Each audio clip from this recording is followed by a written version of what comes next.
Dragi putnici, verovatno ste zabrinuti ako ste ispratili vesti, snimke i fotografije velikih gužvi na graničnim prelazima ovog vikenda, ali važno je da znate kakva je realna situacija. Prethodnog vikenda poklopilo se nekoliko okolnosti, praznični i produženi vikend, subota, početak turističke sezone za mnoge turističke agencije i dolazak velikog broja autobusa koji kao i svake godine dolaze na granicu u približno vreme, rano ujutro. U takvim terminima gužve su se stvarale i ranijih godina čekanja od 2 do 3 sata za autobuse subotom ujutro u vreme smene gostiju i početka sezone se dešavaju svake godine.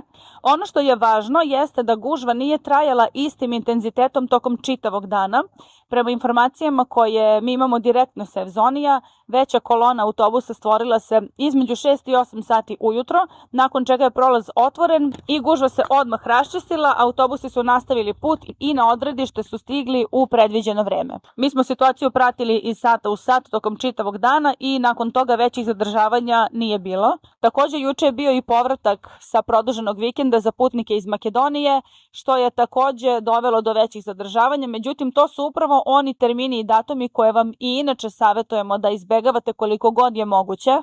Svakako ne želimo da umanjimo iskustva putnika koji su dugo čekali, svako ko provede više sati na granici ima pravo da bude nezadovoljan, ali bilo bi pogrešno zaključiti da će cela sezona da izgleda kao najgori trenutak ove subote. Važno je razumeti da čekanje na granicama nije prihvatljivo ni za Grčku i da niko nema interes da se na početku turističke sezone šalje slika zastoja i nezadovoljnih turista.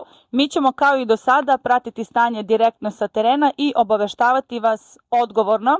Podsećamo da ni kada se pojavila vest da se EES sistem ukida samo za Srbe, jedini nismo objavili tu informaciju, iako je došla od nadležnih i iako su je mnogi veliki portali objavili, zato što smo znali da vest ne može biti tačna. Zato vas molimo da ne donosite zaključke samo na osnovu senzacionalističkih naslova. Kao i svake sezone, početkom leta se u javnosti često forsiraju teme koje izazivaju strah. Gužve na granici, poplave, meduze, nova pravila, haos na putevima. Situacije zaista nikada nisu toliko dramatične kako se predstavljaju u medijima.